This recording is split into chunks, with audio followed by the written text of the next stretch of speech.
Hi, welcome. In this video, I'd like to talk about the context of exercise as it relates to where the focus needs to shift on how the mind of the dog is traveling, rather than how much distance you're traveling. So, again, this is one of those things that when a dog begins to gain control in the relationship, what begins to happen is the dog owner thinks that, well, I have to exercise a dog. The dog is full of all this energy, and I have to get the mile, 2 miles, 3 miles, plus a bunch of ball play and all this stuff. What you're trying to do is you're trying to calm the dog out. You're trying to tire the dog out and get the dog to begin to relax, because it's like the dog's like driving you crazy. It's like, I get this high drive dog, and man, just all this energy, and then you're having behavior problems on top of that. You're like, this dog is just a handful. But that's the thing to understand. Once you start having control problems, what's beginning to happen is you're not in the right relationship. The dog is starting to gain traction in the relationship, and so the mind doesn't settle. And so here's the problem: you can exercise a dog 24/7, and it's not going to help. I mean, it's a relational problem. Just understand, dogs are relational animals.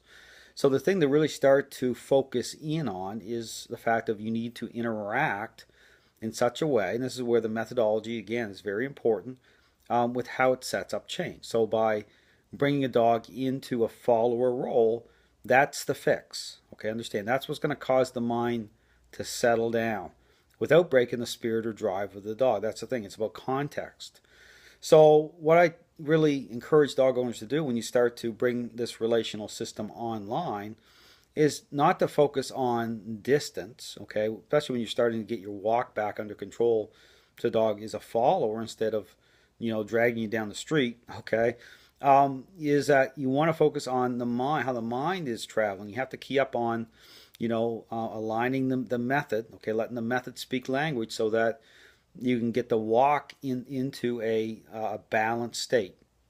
And again, that is the solution to getting the dog to settle down, okay. And this is the thing, and I tell people, so when you begin the relational, like I said, when you bring this methodology online, just understand it's not just about exercising the body. Now you're engaging the mind, okay. So it's mind and body.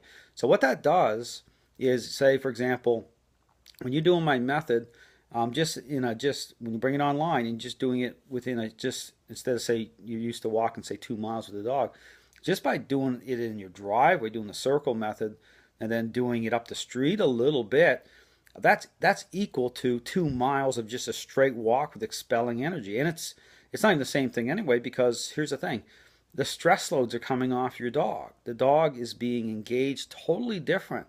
This is why people tell me all the time. They say, Dale, after we did the session, you went home, my dog slept for 4 hours, because the stress loads are coming off the dog. The dog just feels better in an overall way, because they know what you're doing. The stress loads are coming off the dog. The dog's starting to go into a follower state.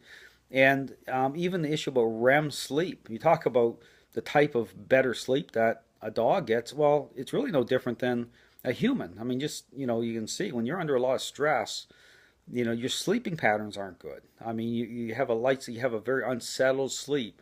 So it's the same thing with dogs. When you start to lift that stress off the dog sleeps better, they feel better, everything starts to line up properly, your walks are better.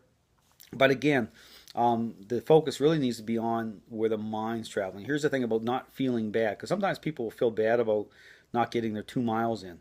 Just understand that's a human, kind of conditioned thing, where it's like we get locked in these routines. I'm very routine oriented, and you get thrown out of your routine, right? It kind of throws off your day.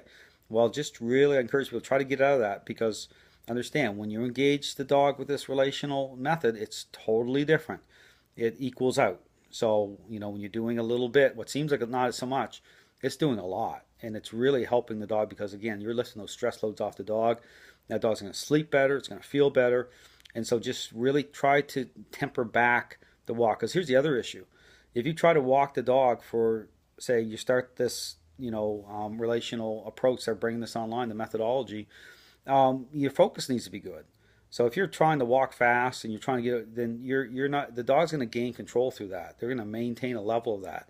You need to shorten the walks up, get really good focus, And again, it's going to help tremendously. So again, just try to keep, again, when you start the process, understand there's things that are helpful.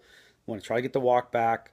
And don't feel bad about doing it, because here's the thing: your walk is going to line back up anyway to your mile or 2 miles, and that's going to be fantastic because the dog is going to be in a follower state, because your focus would have been really well because you're breaking the walk down in like segments. Okay, and just do it that way. Just do small segments.